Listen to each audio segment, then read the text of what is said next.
Welcome to the History AI podcast, where the past comes alive with facts, anecdotes, and a dash of humor. Here are your hosts, Chuck and Marco. Welcome back, history buffs. This is the History AI podcast, where we dig into the past to uncover the stories that shaped our world. I'm Chuck. And I'm Marco. Today, we're diving into one of the most harrowing and inspiring tales of human endurance, leadership, and resilience, the epic Antarctic expedition of Sir Ernest Shackleton and the crew of the Endurance. Marco, if there's one thing I've learned from Shackleton's story, it's this: never underestimate the power of hope, grit, and a well-timed motivational speech. Agreed. But before we jump into icy waters, let's set the stage. This isn't just a story of adventure, it's a masterclass in leadership under impossible conditions. Before we dive into the icy drama of the Endurance, be sure to subscribe to the podcast and give us a 5-star review. Okay, now let's talk about the man himself, Sir Ernest Shackleton. He wasn't just some guy with a compass and a dream. He was a charismatic, daring, and occasionally stubborn explorer who refused to quit. Stubborn? That's putting it mildly. Shackleton wasn't the type to sit at home knitting sweaters. He had big ambitions, and by big, I mean, hey, let's walk across an entire frozen continent big. He was born on February 15, 1874, in County Kildare, Ireland. His family was Anglo-Irish, and when Ernest was 10, they moved to England. Even as a kid, Shackleton didn't seem interested in the typical career paths of the time. Law, medicine, no, he wanted adventure. You know, the usual I'm 16, so I'm joining the Merchant Navy kind of ambition. At an age when most of us were struggling to figure out algebra, Shackleton was navigating oceans. By 24, he was a qualified master mariner. But here's where things get interesting. Shackleton's real claim to fame began with his involvement in polar exploration. In 1901, he joined Robert Falcon Scott's Discovery expedition, which aimed to reach the South Pole. Let's just say that trip wasn't a walk in the park, or should I say, a walk in the ice. Shackleton, Scott, and a third explorer, Edward Wilson, trekked further south than anyone before them, but it came at a cost. Shackleton fell seriously ill. Scurvy, exhaustion, and frostbite knocked him out. Yeah, and Scott sent him home early. It's like being benched in the middle of the big game. Shackleton took it personally and vowed to return to Antarctica one day. In return he did, big time. In 1907, Shackleton led the Nimrod expedition, which was his first shot at polar glory. He didn't reach the South Pole, but he got within 97 miles of it, which was the closest anyone had come at the time. Fun fact: Shackleton turned back voluntarily because he realized pushing further would mean certain death for him and his crew. It was one of his defining traits. He cared deeply about the well-being of his team. So basically, he was the opposite of that "we're all going down with the ship" stereotype. Exactly. After the Nimrod expedition, Shackleton became a bit of a celebrity. He was knighted by King Edward VII in 1909 and basked in the glory of being a polar hero. But fame didn't pay the bills. Shackleton wasn't great with money, and he needed funding for future expeditions. And let's face it, Marco, who's going to say no to a guy like Shackleton? Oh, you want to walk across Antarctica? Sure, here's a blank check. That brings us to 1914. Shackleton launched the Imperial Trans-Antarctic Expedition. The goal? Cross Antarctica from one coast to the other, something no one had even come close to doing. He secured financial backing, assembled a crew, and acquired a state-of-the-art ship, the Endurance. Named after his family motto, "By endurance we conquer." It's a great name for a ship. But, spoiler alert, it's also ironic. Shackleton's determination was legendary, but even he couldn't have predicted what was waiting for him in the icy grip of the Antarctic. Foreshadowing, Marco. Always with the foreshadowing. That's my job, Chuck. So, let's set sail on the grand adventure of the Endurance. It's August 8, 1914. Picture this: Europe is on the brink of World War I, and while the world is descending into chaos, Shackleton is thinking, you know what's a great idea? Leading an expedition to the most inhospitable place on Earth. Because when things heat up, the best solution is to head somewhere really, really cold. Makes perfect sense. Exactly. The Endurance departs from Plymouth, England, with a crew of 28 men, including scientists, sailors, and even a photographer named Frank Hurley, who was there to document the whole journey. Gotta get those Instagram-worthy shots, even in 1914. Hashtag no filter needed. The ship makes a stop in Buenos Aires, Argentina, to pick up last-minute supplies and, believe it or not, Shackleton's stowaway. A young Scottish sailor named Percy Blackborough sneaked aboard. Instead of being furious, Shackleton said, "If we run out of food, you're the first we'll eat." Then he gave him a job. Talk about a warm welcome. Join us, or join the menu. After leaving Buenos Aires, they head to South Georgia Island, a remote whaling station, to get final updates on the icy conditions ahead.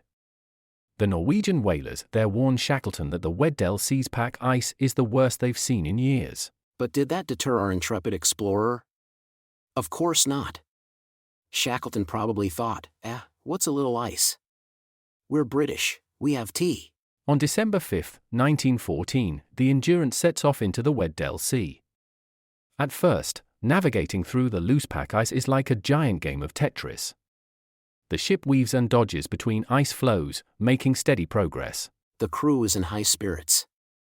They're excited, they're singing shanties, and their biggest worry is running out of marmalade for their biscuits. But as they venture further south, the ice thickens. By January 15, 1915, they're encountering ice floes that stretch to the horizon. The ship begins to struggle, frequently getting stuck. It's like when you're late for work and every single traffic light turns red.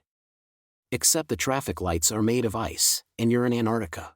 They use the ship's engines at full power, and the crew even gets out onto the ice to hack away paths with saws and pickaxes. For a moment, it works. They make some headway, and optimism returns. But Mother Nature loves a good plot twist. On January 18, just one day's sail from their intended landing site at Vosel Bay, the temperature drops, and a northerly gale forces the pack ice to close in around them. The Endurance becomes beset, completely trapped in the ice. The ship is now at the mercy of the drifting floes. Shackleton writes in his diary, "The ship is frozen like an almond in the middle of a chocolate bar." Now that's a sweet analogy for a bitter situation. Shackleton assesses the situation and decides they'll wait for the ice to break up. After all, Antarctic summer is approaching, and warmer temperatures should free them. In the meantime, life on the ice begins. The crew adapts surprisingly well. They set up routines, maintaining the ship, exercising the sled dogs, even holding regular social gatherings. They celebrate birthdays and hold evening entertainments to keep morale high. Frank Hurley, the photographer, continues to document their experience, capturing stunning images of the ship trapped in the eerie, frozen landscape. These photographs would later become iconic. But as weeks turn into months, it becomes clear that the ice isn't melting, in fact, it's solidifying.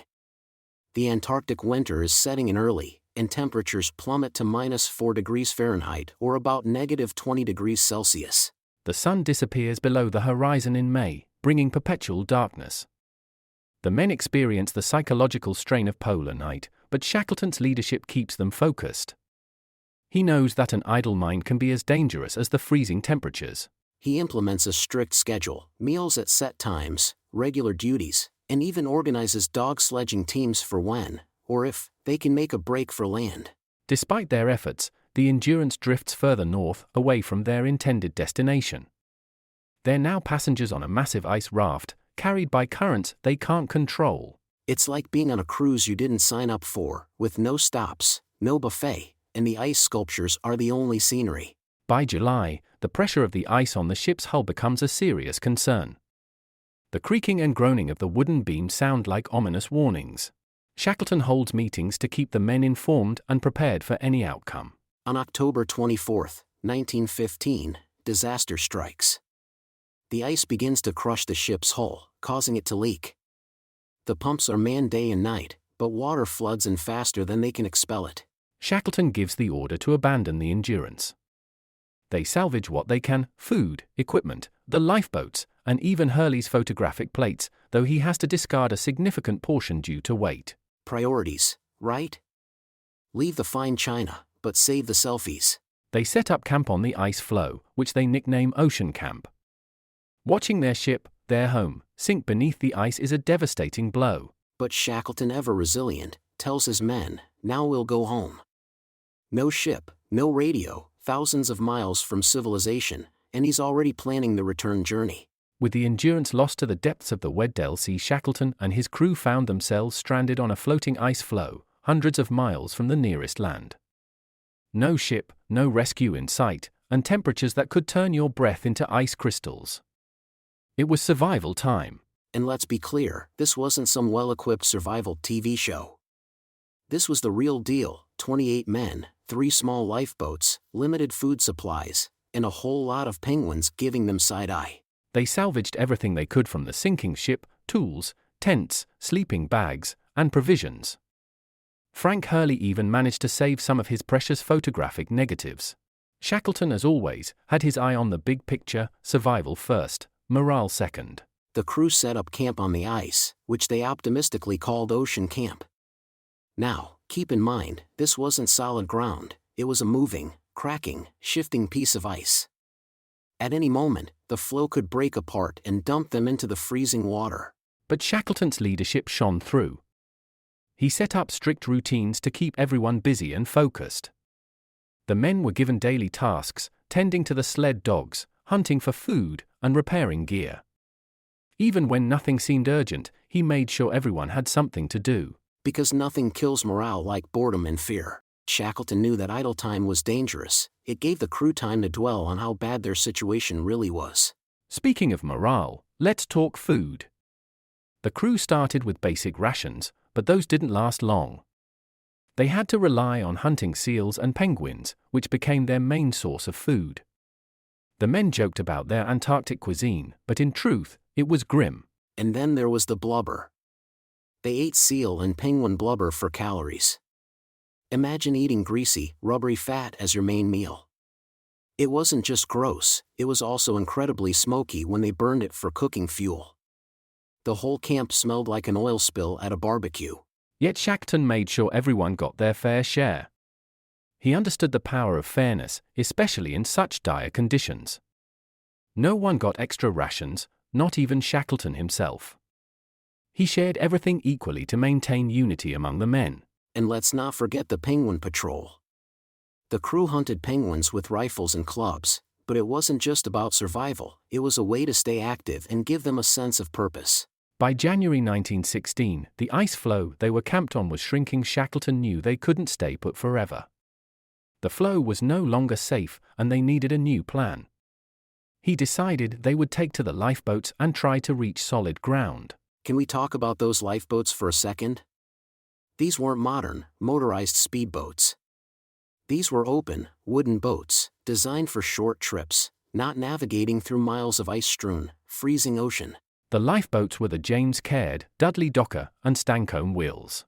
Shackleton and his men modified them for the journey, reinforcing the hulls and building makeshift decks to provide some shelter from the cold. The process of getting the boats to open water was brutal. They had to drag them across the ice, mile by mile, in freezing winds. It was back-breaking work, and progress was slow, less than a mile per day at times. Finally, in April 1916, the ice floe broke apart completely. The men had no choice but to launch the lifeboats. Shackleton's new goal was to reach Elephant Island, a remote, rocky outcrop about 100 miles away. But here's the thing, 100 miles in those conditions is like trying to cross the Atlantic in a rowboat during a hurricane.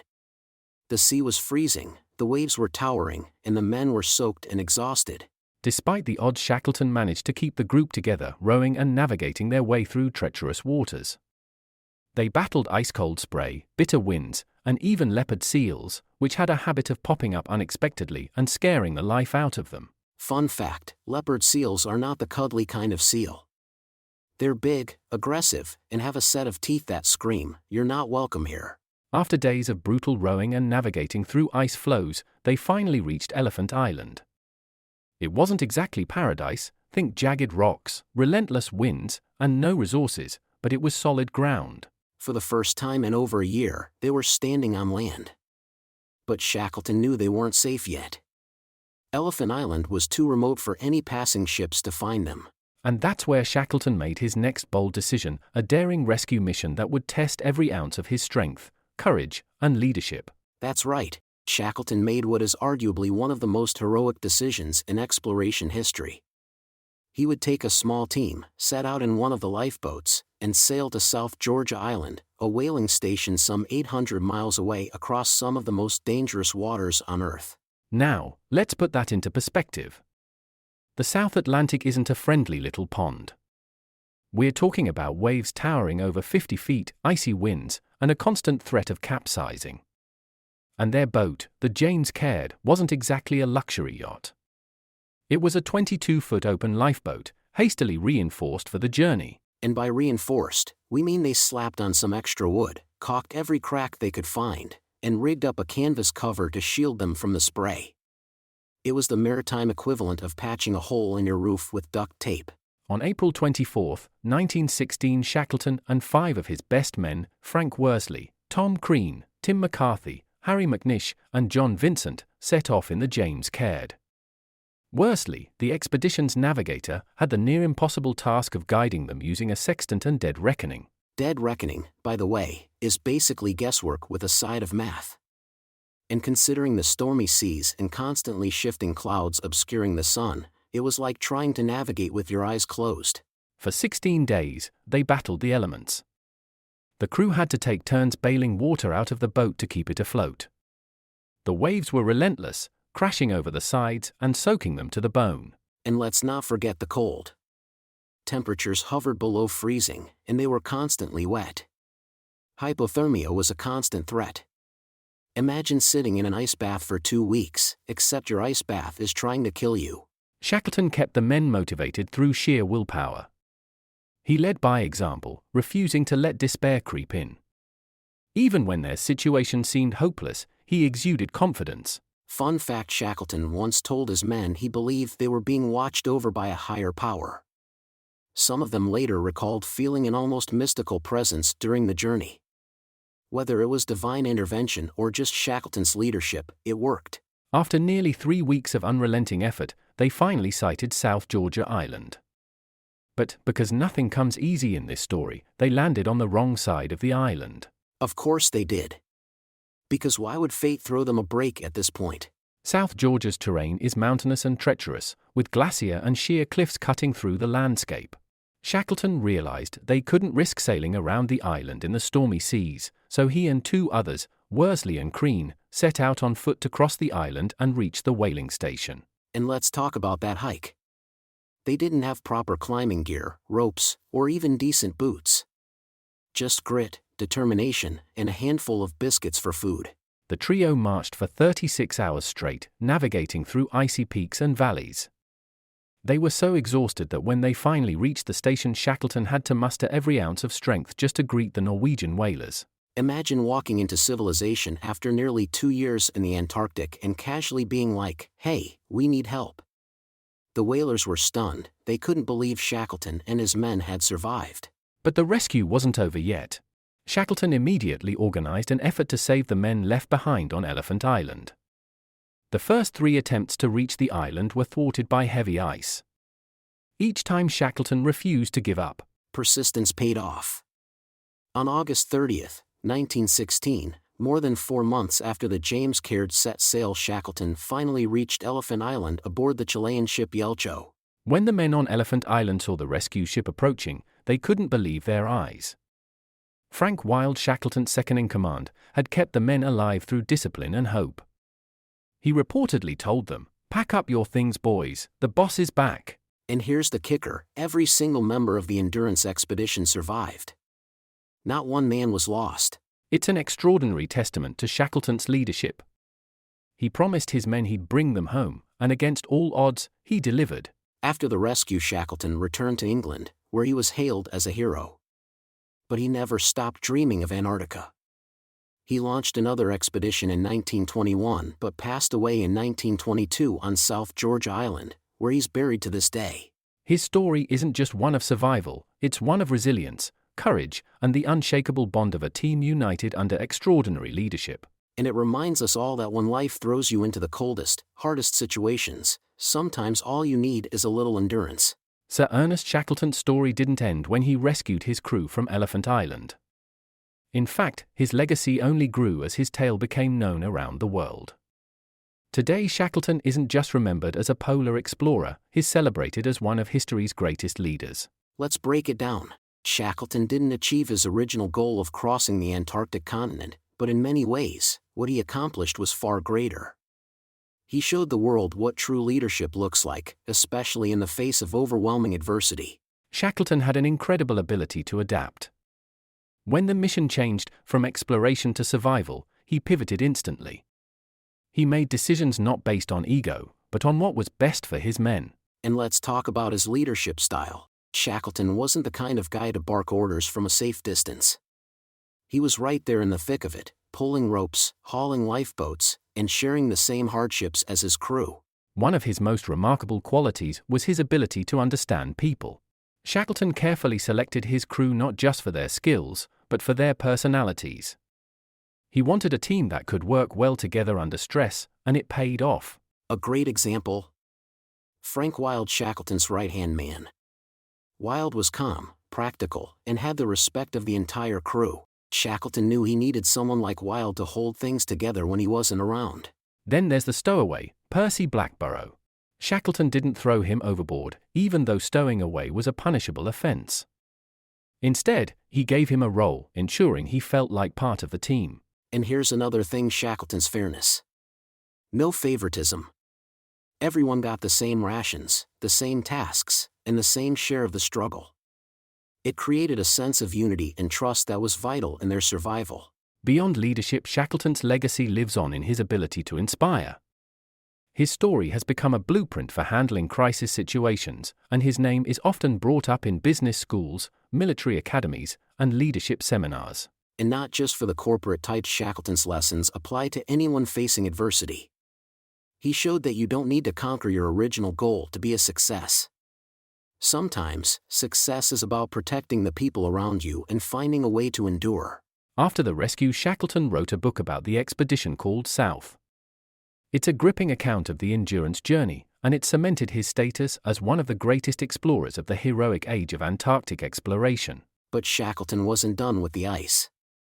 In 1921, he launched the Shackleton Road Expedition, aiming to map uncharted parts of Antarctica and conduct scientific research. Sadly, Shackleton's health was deteriorating. On January 5, 1922, he suffered a fatal heart attack aboard his ship, the Quest, while anchored at South Georgia Island. He was just 47 years old. His crew wanted to bring his body back to England, but Shackleton's wife, Emily, requested he be buried on South Georgia, close to the place that defined his greatest achievements. Today, his grave on South Georgia Island has become a pilgrimage site for adventurers, historians, and leaders who seek inspiration. The inscription on his headstone reads, "I hold that a man should strive to the uttermost for his life-set prize." Shackleton's story didn't just stay frozen in time. His lessons on resilience, teamwork, and leadership continue to resonate.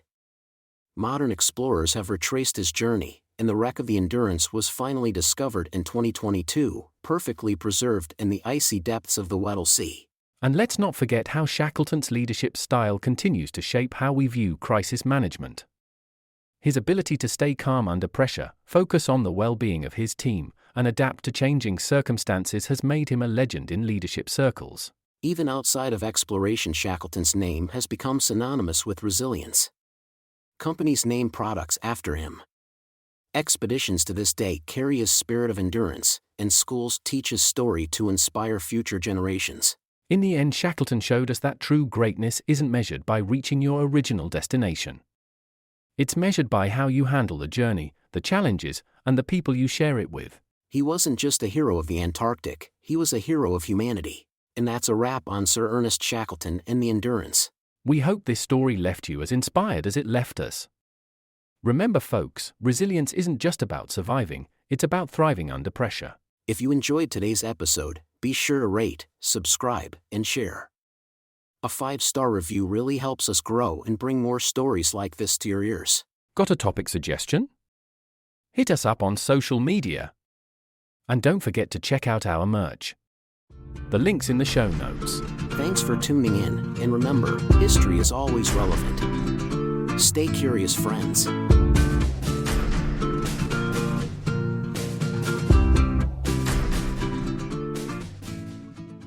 Looking for the perfect way to show appreciation for the incredible mom in your life?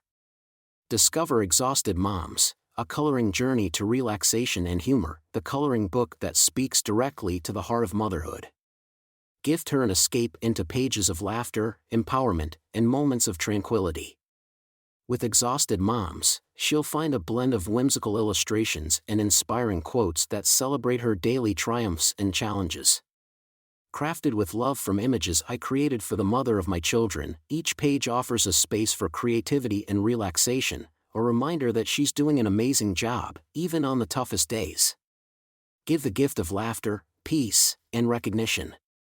Exhausted Moms isn't just a coloring book, it's a hug, a nod of understanding, and a token of appreciation for everything she does. Surprise her with Exhausted Moms today and watch her face light up with joy. Because every mom deserves a moment to herself, wrapped in the colors of love and support.